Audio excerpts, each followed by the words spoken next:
So MHCET 2022 results are out and all of us are wondering right now what next? What will be the next procedure? What is something called as cap round?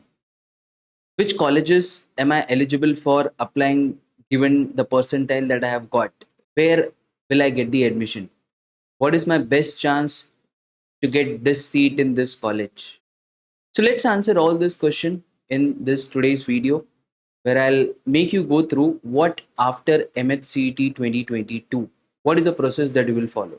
Okay, so let's get into the first part that will happen is a document verification. So now you have your result.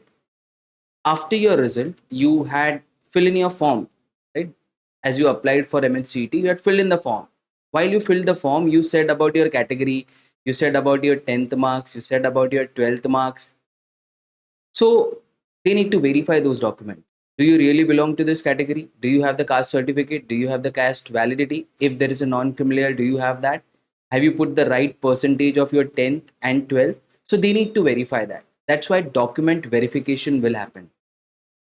Where will this document verification ideally take place? It will be a college that is near to your place. So if you are staying near to Churchgate, it would be JBIMS or Sydenham, which would be your ARC center. If you live somewhere in Thane, then Bedegar College would be your ARC center. If you live somewhere in Pune and Pumba is close from your home, Pumba would be your ARC center, okay, where you will go and verify the documents by saying that whatever I had put in my form is something that is legal, is something that is right.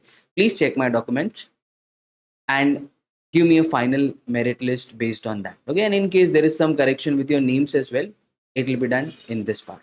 So first stage is document verification. When will this happen? It should happen 30 days from the day you saw your result, and 10 days time slot will be given to you where you have to visit the college and verify your document. So that would be the first part. So make sure all your documents are ready. From document verification, we come on to the next and the very important part, that is cap round 1, cap round 2 and cap round 3. Now what are these? So your documents are verified now. Your final merit list has come with all the changes that could have been possible. So if you are not able to produce a category document, you don't belong to that category. You will be put into open category then. So whatever the changes have happened in document verification, the final merit list has come after that. Now you know your rank, now you know your percentile, you will have to apply to the colleges and you have to give preference to the college. That is something you call as cap round. So there will be a cap round 1. Okay, so for example, let's say all the colleges considered in MHCET, there are 3000 seats. Okay, just an example. Out of those 3000 seats, 2500 are taken in cap round 1. 2500 are taken in cap round 1. Okay, how many are remaining now? 500. Those seats will go for cap round 2. Okay, so the student who is waiting for the cap round 2, even if he or she has 1 or 2 marks less, he may get the admission into that desired college. Okay, so for example, if Sydenham went for 127 marks in cap round 1, but then some of the student thought that I don't want Sydenham College, I'll go for JBIMS next year. So even when I got the seat in cap round 1, I'm not taking that seat. That seat became vacant now. He got the seat, but he did not get the admission. That seat will go in cap round 2. And say there was one student who had 126 marks, but then in cap round 2, he can go for your Sydenham Institute of Management Studies. Okay, that is where you have an advantage. Detailed information on the cap round, there will be a separate video that will be uploaded once you are done with your document verification. For the time being, just understand whatever seats are being vacant from cap round 1, okay, that will go into your cap round 2. And now say in cap round 2, out of this, there were 500 seats which came here. 300 got filled. Okay, still there are 200 remaining seats that will go in cap round 3. Both cap round 1 and cap round 2 will be conducted online. So you'll have to fill your form online and check which college did you get the seat into. But cap round 3 is an informal round. Whatever seats are being left into the college, you visit those college individually and ask to them that can I get this seat? Obviously on the basis of merit. Okay, if the cutoff is 99.86, you cannot say I have 80 percentile, give me this seat just because this seat is vacant. That's not how it is happening. Right? You will be getting the seat based on the merit. Okay, where will the seats come from? The student who got the seat in cap round 2 but they did not take it. right? Or the seats which are coming vacant from cap round 1, not taken in cap round 2, again they are back in cap round 3. So that's how the rounds will go about. Okay, just to give you a hint of this, in cap round 1, okay, obviously the cutoff will be higher. In cap round 2, it will be slightly lower, 1 or 2 marks lower. In cap round 2 to 3, it will become again 3 to 4 marks lower, right? So it can go in that way. So a student at 127 got into Sydney. Now even a student at 123 can get into Sydney in cap round 3, right? Because all the competition is over, the seats are remaining. Students who wanted to get the admission already got the admission. Student who thought, okay, let me wait, let me check, that's a risk. Then they took the risk and the risk paid off. There could have been chance that the risk did not pay off. Okay, they did not get the admission. They have to wait for the entire 1 year, write the MSCT again. So that's a chance that you have to take in this case. So we'll be making a separate video just on cap rounds. But this is for just to give you an idea what are you up to once you are done with your document verification. So after understanding what are cap rounds, let's understand what should be your strategy for cap round. How you will think while you apply for a college. So there are three factors that are very, very important for you to think as you apply to the right college, depending upon the marks that you have, the category you carry, the number of seats that are there in that college. On the basis of that, you understand and analyze and then apply for the college. So there are three factors here. First is seats availability.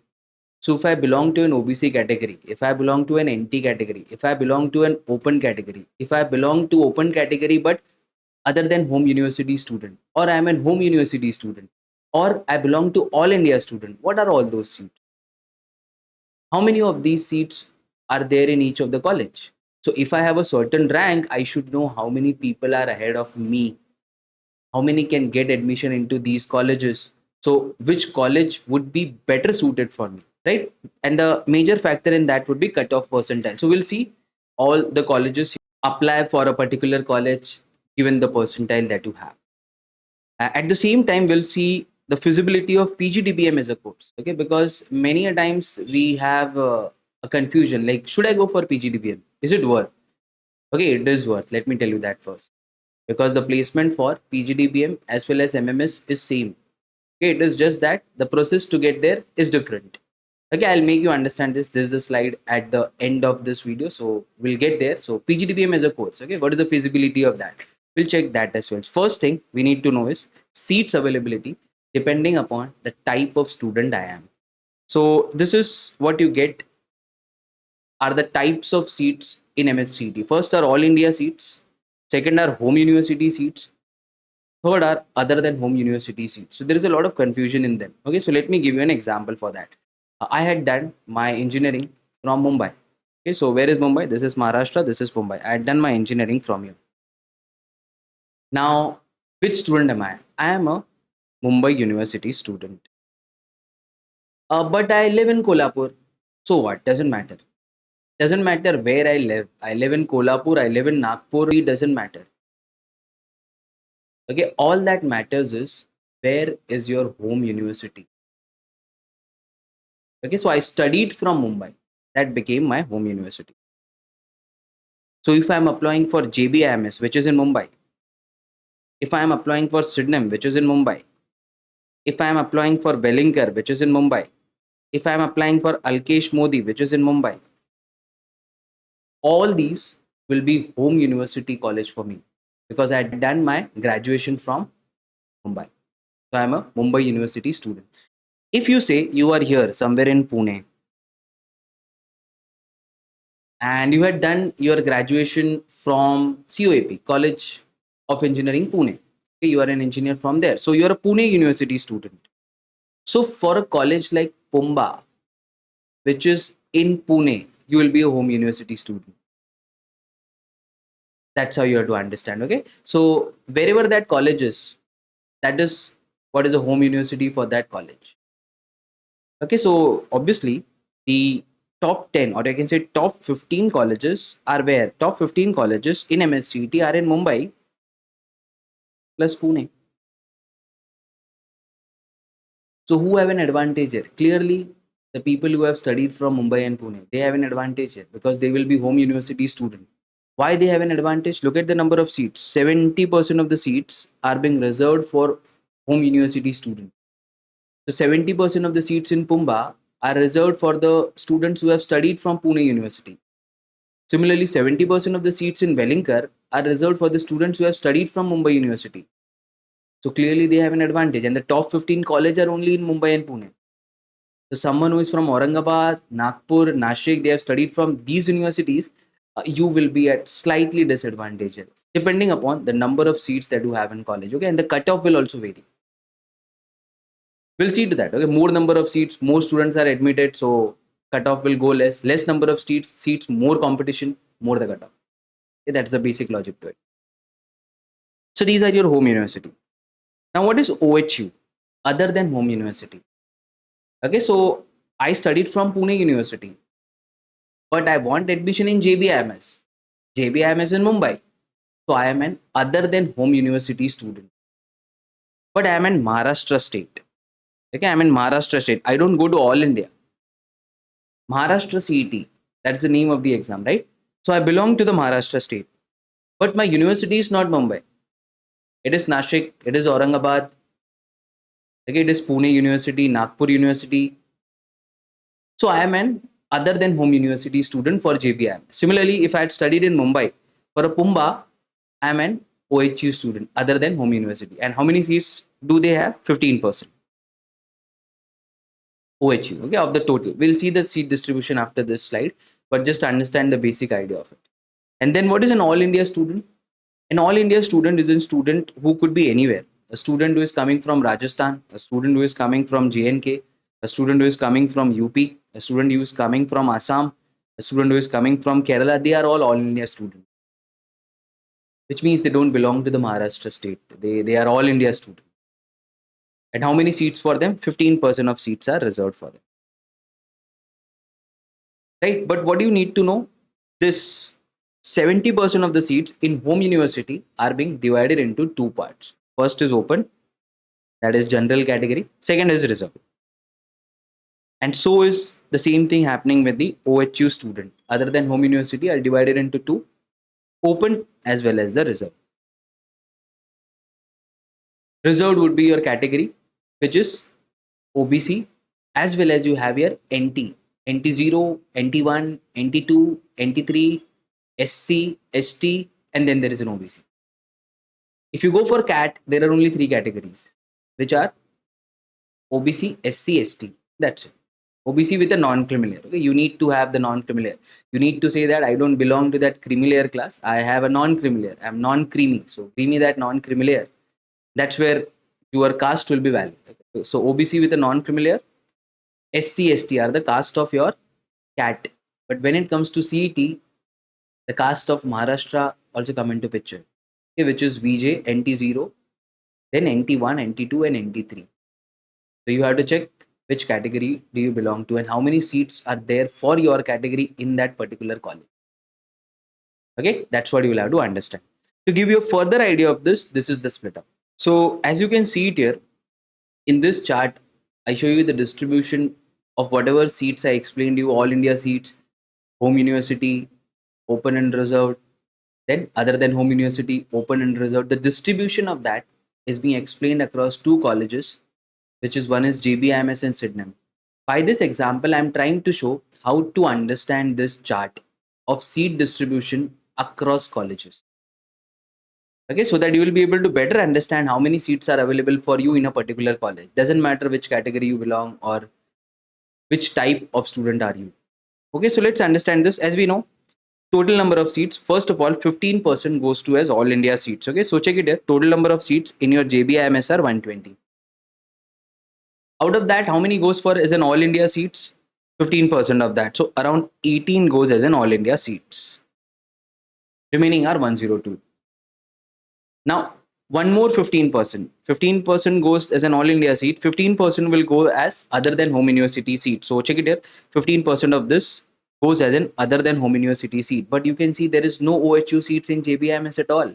So they had combined HU and OHU to form state level seats. Confused? Okay, let's see by the example of Sydenham. As I explain you Sydenham, you'll understand what is actually happening in JBIMS so that you get this concept clear. So there are 180 seats in Sydenham As we know, 15% goes as an all India seats. Yes. 15% goes as a seats of OHU other than home university. So you are done with this. These two parts are done. Now you have home university seats, okay, which are here 180. Okay, you will say there are 8 more remaining now. This 8 will go as a differently able candidate. So 8 seats goes for them. Okay, let's not look into this now. We are into this 118. So we know all India seats other than home university, then home university 118. If I passed out from Mumbai, I am in a home university student to Sydney. Out of this 118, how many are for open? So both home university and other than home university are being split up into open and reserve. So how many are for open? 57 out of 118. Okay, so you can say exactly half. Okay, somewhere close to that. At the same time, look at the number of seats for each of the category. SCS 15, STS 9, the remaining are being distributed out of 118, 57 goes here, and the remaining are distributed across the category. So SC 15, ST 9, NT 04, NT 1 3, NT 2 4, NT 3 3, OBC 23. That's how it is distributed across the category. And what about other than home university student? So a Pune, Nashik, Aurangabad student will come into other than home university student for your SIDNEM. So how many seats for open? Out of 27, 13 go to open and rest of them are distributed across the category. So if I belong to SC category and I am from Aurangabad, I'll go for this seat. Out of this 4, I'll look out for 1 seat. Similarly, ST candidate with OHU category will look into this. Okay, VJ has 1, NTB, NT1 has 0 seats, NT2 has 0, NT3 has 1, OBC has 6. So that's how is the distribution of the seats across home university and other than home university. Okay, what has happened in JBIMS now?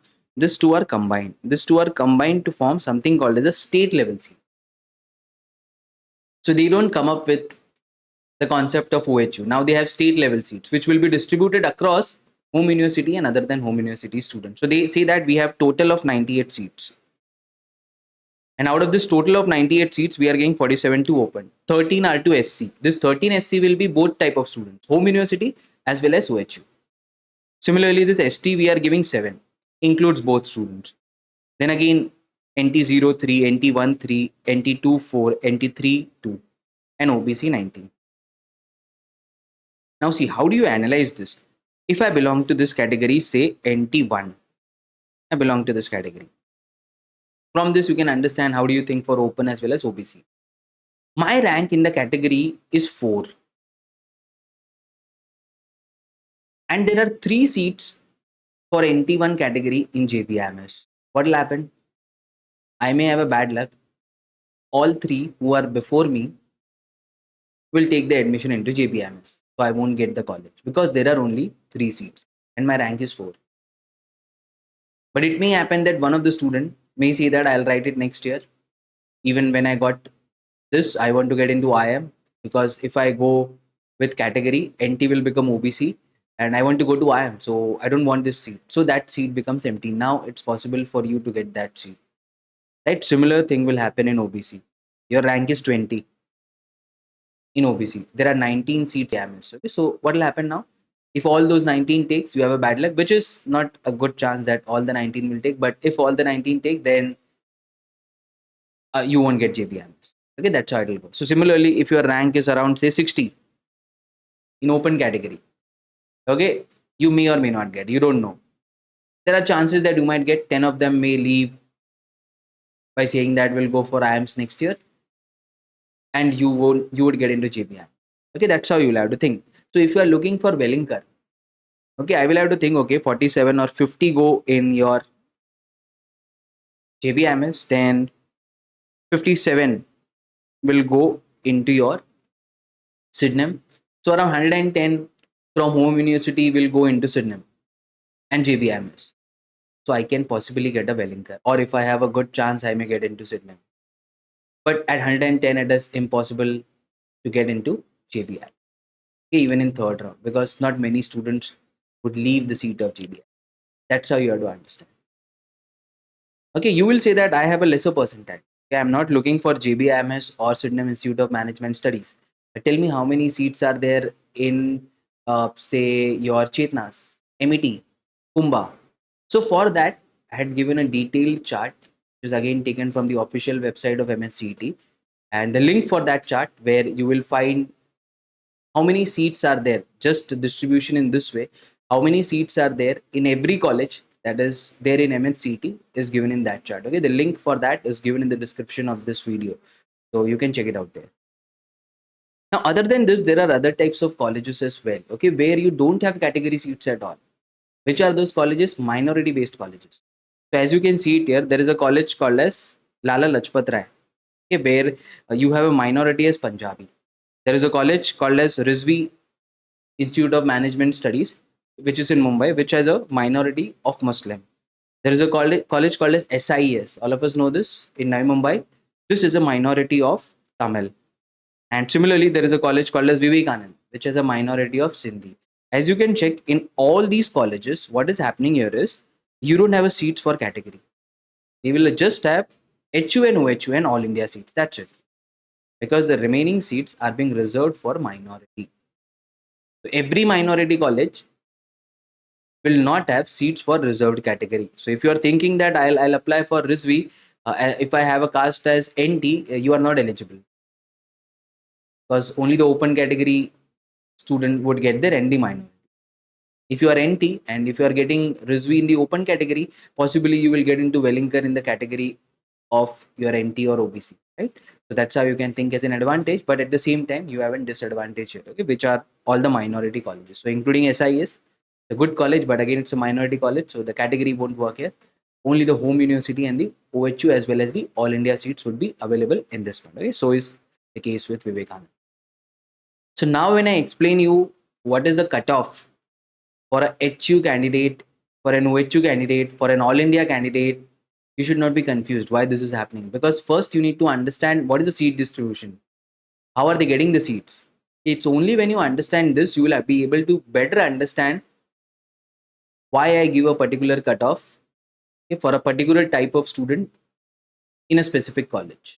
So after understanding the first part of the puzzle for the strategy for cap round, which is seats availability and the type of student I am, the category I belong to, so depending upon that how many seats I have available for me, let's go on to the next part of the puzzle, which is cutoff percentile. So depending upon the type of student I am, the category I belong to, what will be my cutoff percentile for a particular college. So these are the top 10 colleges that you can see on the chart right here.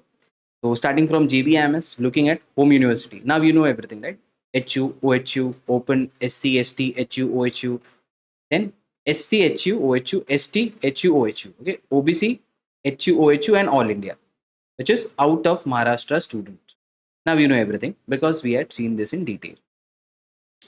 So starting up with JBMS, the cutoff for open category home university was 99.93, and obviously by common sense you can understand that this was the cutoff of the student, the last student who was admitted into JBM. The first would obviously be 99.99.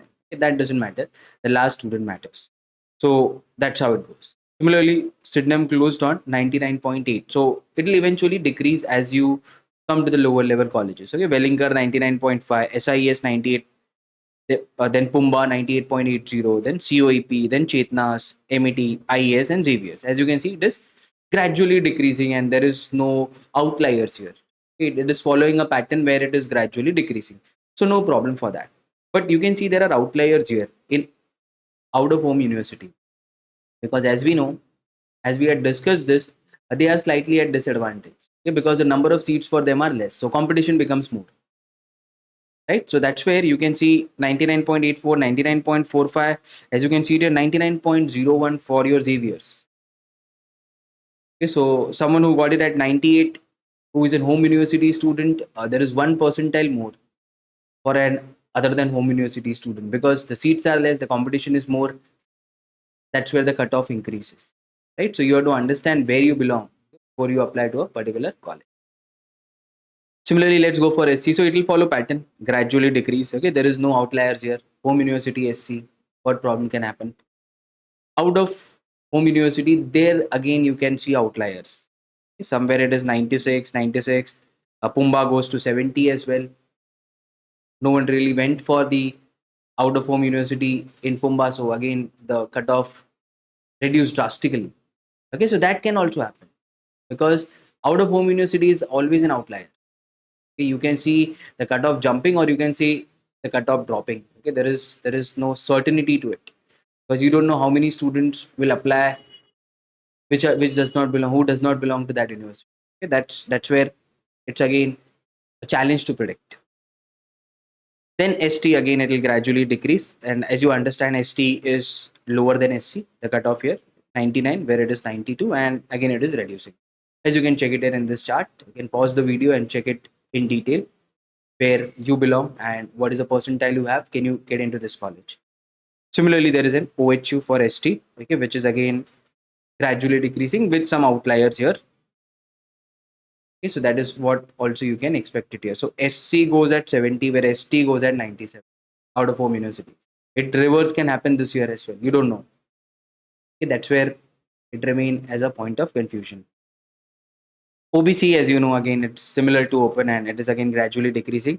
But same thing can happen with the OHU. It is gradually decreasing, or somewhere it may have an outlier, but which is increasing or decreasing. Okay, that's where you can similarly predict it for OBC.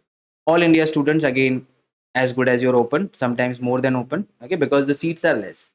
Seats are less, and then there are many students who are applying outside Maharashtra. Okay, so less number of seats, more number of students. Maharashtra is one state out of so many states in India, right? So there will be obviously many students who have written CAT, who know that JBIM is in the top 10 across India, would be applying for that. So that's where the cutoff would go higher. So that's where you can see this is a pattern that is being followed. So where open category 98 in COEP, 99 it's still going on with your all India student. So if you are an all India student, you definitely have a competition. Okay, but there are, as we understand, no reserved seats here. All India means all India. You belong to outside Maharashtra. Now you will ask me, you are not giving me the cutoff of my category. I belong to NT, or you are not giving me the cutoff of my college. Okay, so I'm taking a top 30 college. Okay, ideally you should get admission in the top 15. If you are not getting the admission in the top 15 in MSCET, please try next year. Okay, if you can do so, please do it next year because the opportunity in top 15 as compared to the other colleges is more, definitely more. Okay, so you should ideally try to get into top 15, which will require you somewhere around 95 percentile to get into top 15. Okay, if you are below 95 percentile, then there is a problem. Okay, you may not get into top 15, you end up in lower college, you may get the job of your choice, you may not get, then the struggle starts after your MBA, where you have to look for a good job. Okay, so do the struggle now. Why are you struggling after your MBA? Do the struggle in entering into the college. So if you can wait for 1 year, write the CAT next year, get into the top 10, get into the top 15, that would be a good idea. Okay, but still in case you want to know the percentile or the cutoff of other colleges, like how did I make this table? Okay, is this something that I thought of? No, I made this from this sheet which was given on the official MSCET website. Okay, you can also check this. What is given here, let's understand. So Jamnalal Bajaj had taken example of two colleges here. With this, you will be able to understand how to analyze this sheet.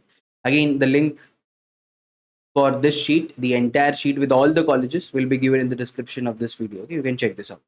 So as you can see, what is the meaning of this 136? 136 means the marks that the student got. The last student that was admitted into your JBMS had a marks of 136, and 62 means what? He has a rank of 62. So as we studied here, how many seats were there in the college? JBMS, as we saw it here, 47. Right? Out of 47, so few students left, and till the rank of 62, open category home university student was able to get into JBM. Similarly, you can see it for the other category. So SC category, till the rank 465. Marks doesn't matter, okay? Marks doesn't matter. All that matters is rank. So how many people are ahead of you? So why have I not made this table with rank? Okay, because what is more important than rank is percentile. Because rank may change depending upon the number of students who are giving the exam. Okay, so rank is again not the parameter to look into. Obviously, a good parameter to see how many people are ahead of you, but percentile would be the best. If I see 99.93, that's the best way to judge where you are. Okay, but rank should also give you an idea. That is what is being given in this sheet. So till 465 rank, yes, the student were able to get the admission into JBM. SC category, 121 marks. So it is given for ST till 1750, the rank went into, the marks were 104. BJNT, the marks were 120, 525 was the rank. NT1, 127 was the marks, 228 was the rank, and then so on. For the rest of the category as well as the other categories which are there. Okay, you can check it. Similarly, it is happening for Sydenham. So it went till what rank? It went till the rank of 243, marks of 127, and then so on. Okay, for the other category, as you can check it, NT2 1265, OBC 546, marks were 119. So you check where you belong. What is your rank? What is your percentile? Can you get into this college? Depending upon the students who got the admission into that college in the previous year. And this is for round one, and obviously there will be for round two as well, right? So round two, one more rank, 63rd rank got it here. So 136 marks. One of the student must have left the seat. So even the student who had 135 marks got into JBM.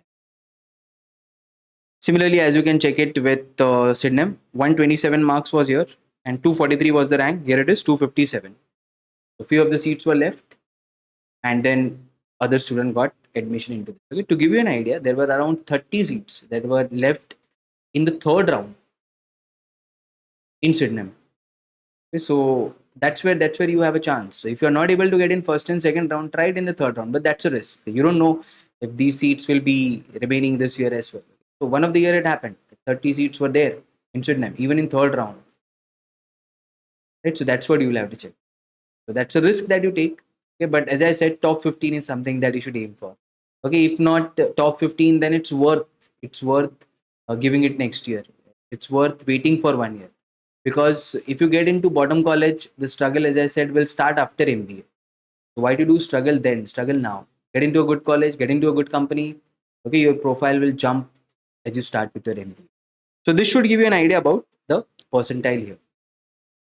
Okay, why I had put it in this way. And these are for the top 10 colleges. Okay, can I go for top 20? Yes, let's see. This is for top 20. This is from that sheet only. As I said, the link for that is in the description of this video, so you can check it there. From that, I had pulled this percentile.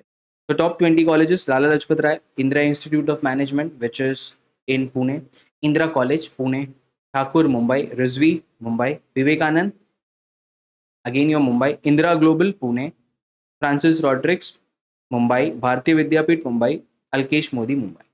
Okay, that's how you can see it here. So that's what I started with. Okay, mostly the students who have passed from Mumbai and Pune have an advantage because they are home university student and they have many seats here, because all the top 15 are in Mumbai or Pune. Okay, that's what you understand when you see this. Now, what is the cutoff here? As you can see, what ended there 97, 96, and then eventually gradually it is reducing. So is with the OHU. OHU will see the outlier, as we always know. Okay, then it is again gradually reducing here, reducing here. ST obviously is less than the SC. ST has the least cutoff. All of us know that. So till here it went on to somewhere around 40%, as you can check it in this way. Then you have ST OHU. Now see, 65 year, 93 year. So a disadvantage, because there are lesser number of seats and more students other than home university applying for those home university colleges. Okay, so a disadvantage where 65, someone who had 65 percentile got into Indira Institute, and someone who had 93 percentile but was not from Pune, okay, was an OHU student. So that's where he needed more percentile to get into that college. As we know, outliers always come in OHU. Then home university, OBC, OHU, OBC. Yeah, whatever the percentile we left in the top 10, reducing gradually to reach on to. Okay, and so is all India. All India doesn't change. Okay, it will gradually reduce. Okay, but it also depends on which students are applying for which college. After top 10, there is a change here. Okay, why? Because some student might say that, I want to go for Francis Rodrigues rather than going for Indira Institute, which is in Pune. I'll go to Mumbai. So that's where the percentile will increase. Okay, because lesser number of seats, the student who applies there first with the more percentile will get. Okay, so after top 10, the outliers can lie here as well. Right, because now it depends upon students' preference. That's not the top 5 college where you will say that student will put 1 as this, 2 as this, 3, 4, 5. No, they are after top 10. So there is a chance that there may be outlier here. And these are the top 30 colleges. Top 30 colleges, as you can see, these are all that belongs here. Atharva, Mumbai, Vidyalankar, Mumbai, Ramdev Baba, which is in Mumbai, St. Francis, Mumbai, Neville Wadia, Pune, Siahgad, Pune, Tirupudi, which is in Nagpur, Janki Devi, Durga Devi, and Dr. Ambedkar. These are again the colleges that you can look out for. And the same thing with the cutoff, it will gradually reduce depending upon the category that you belong to. Okay? You can see this chart and understand where you belong and what percentile will you need to get into that college. So now we come on to understanding the third part of our puzzle. Seats availability we know, cutoff and the percentile we know depending upon the type and the category we belong to. Now we need to know the third part of the puzzle, that is PGDBM as a course. Okay, so you can see this as your backup. Okay, so if you don't get into any of these college and still you have a lower percentile, that's why you did not get the admission in the cap round. Okay, so you can go for PGDBM. As all of you must be aware of this now, you have MMS as a course and PGDBM. To give you an example, Wellinger gives you both MMS as well as PGDBM. Okay, there is nothing like that in Sydenham or in GBMS. They have MMS. That's all the seat that you get from the cap round. But there are few colleges. Okay, as I said, Wellinger is there. Then there is SIS. Then there is Dalmia, okay, which is a very good college for finance. So if you are looking for finance, that would be a better option. Even before Wellinger, you would put Dalmia, okay, because that is a good faculty for finance, as well as you have good placement for finance. You can look out for that college.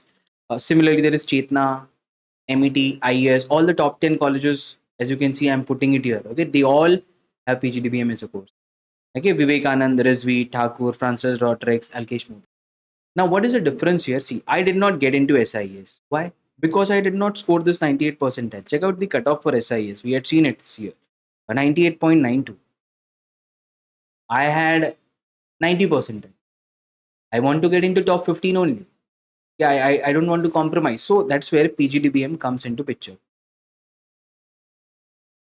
Okay, where you can get into SIS even in 85 percentile. Okay, you will ask me, where is the catch here? The catch here is to convert.